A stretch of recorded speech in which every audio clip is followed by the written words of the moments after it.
Hello there everybody, this is Peter from Coast to Culture, and welcome back here to another time-lapse here of Oak Point. That's right, Oak Point part 24. Yep, part 24. So, in this time-lapse, we'll be working on a couple things here.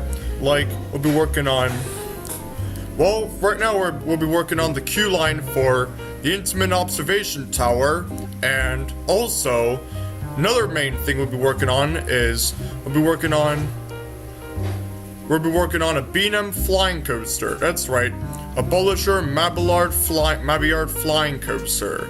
Yep. So with the flying coaster, well, with the B&M flying coaster, I've kind of been wanting to I've been wanting to name it I've actually been wanting to kind of interact it with I might have made this layout specifically for the terrain, but I kind of tested out some terrain to form my own terrain. Yeah, to form some of my own terrain. So in this time lapse, let's talk about the stats of the flying coaster.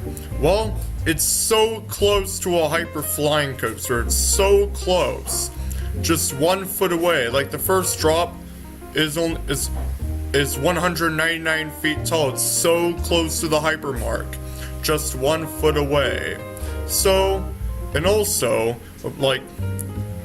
and after that first drop is meant to be a high-speed, intense bank turn into an intense turnaround, a intense bank turn into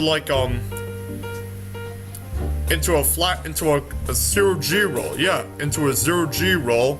Then it'll be into I kind of make it kind of like a twisted horseshoe roll like Maverick, but no, this is kind of the same concept, but this one is basically in flying coaster form, but it kind of inspired us a little more by Tatsu, kind of, but I've actually been using. Well, here I am working on the flying coaster, and I've also, with the flying coaster here, I've also I kind of wanted to name this coaster Iron Bat, theme it to a bat, kind of slightly theme it to a bat. I kind of been thinking of a name such as Iron Bat or something like that, kind of like Iron Bat. Yep. So here I am working on the turnaround here. Well, this is going to be a monster here. It's going to be a huge flying coaster. So here I am working on that high-speed bank turnaround, and also here I am working on the corkscrew or / 0G roll, like a 0G roll here, kind of like a twist, then to another 0G roll, kind of like a twisted horseshoe turn, twisted horseshoe roll, kind of, but well, then I kind of try to make it a couple wave turns, maybe a horseshoe turn, but not a horseshoe turn, but a couple wave turns. And also I've also been adding kind of a stangle dive-ish element into a massive pretzel loop, Yep, into a pretzel loop. So also, other than that, I've also been adding and it's a very basic layout here. It's a very basic ride. It's a shorter coaster. It's a very basic ride. I mean, in duration, but its length though I think it's 5,630 feet length of track, but that's I gotta go check again. But this one, I'm talking about this one here, but over here, I'm actually working on the pretzel loop here. And I kind of tried to edit the layout quite a bit here, and I've kind of been thinking of adding some custom supporting here, but I never tried to use custom supporting, but it's gonna be hard to do, but I guess I'd give it a try then. Yep, basically, yeah.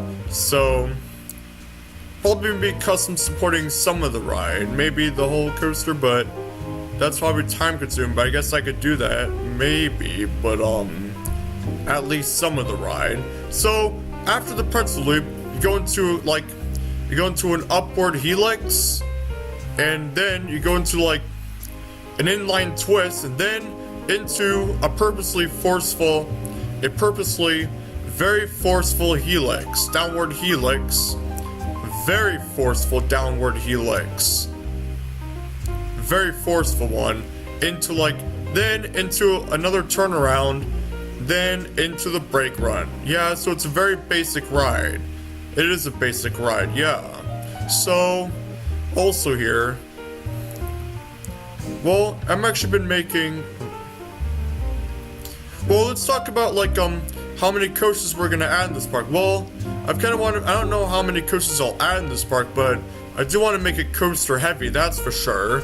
And also, I've kind of been wanting to make like, well, let's talk about the coaster lineup here. Like with a collection of coasters, I kind of been thinking of adding like, I still want to add an RMC Hyper Hybrid coaster, and I still want to be adding an RMC T-Rex, maybe an RMC T-Rex Giga, and also like I've been hoping to add like a couple more B&Ms in the park, and maybe a couple Intamins, and maybe at least one traditional wooden coaster, like maybe a GCI wooden coaster or a Gravity Group wooden coaster. One of those two, I've been thinking, yeah. So, also, I've also been kind of starting to think of adding an Intamin prototype wing coaster, like kind of like inspired by Sky Rush, kind of like. Maybe I could add that, put that in somewhere in my park, part of a coaster lineup, basically, yeah. So, well, it's all the same this time. Well, oh yeah. Well, like this coaster right here, this flying coaster, B&M flying coaster, I kind of been thinking of adding up to 3 trains on this coaster, and in order to prevent having to stay like having to be stuck on the lift hill or having to be stuck on the lift hill, I kind of been like waiting there for a whole long time. I kind of been thinking of adding like kind of like a hidden block section. I purposely try to hide a block section like right before in a curve right before the pretzel loop.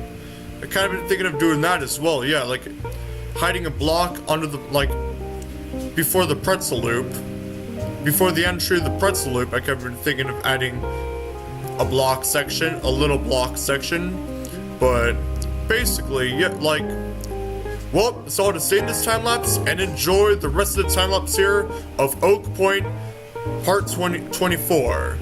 Thank you guys so much for watching, and goodbye.